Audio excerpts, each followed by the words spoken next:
கூனம்பட்டி குறுந்தடியில் உபதேசம் பெற்ற வள்ளல் தேன் தீர்த்த மொழி தந்த வாதவூரன் திருவருளில் வழிவந்து செங்கோலோச்சும் தான் தீர்த்த ராஜசரவண மாணிக்க சத்குருவாம்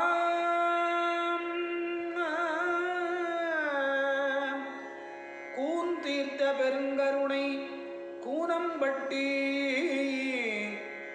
குறுந்தடியில் உபதேசம் பெற்ற வள்ளல்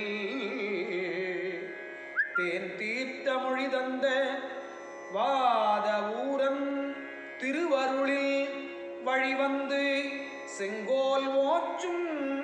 தான் தீர்த்த ராஜசரவண மாணிக்க சத்குருவா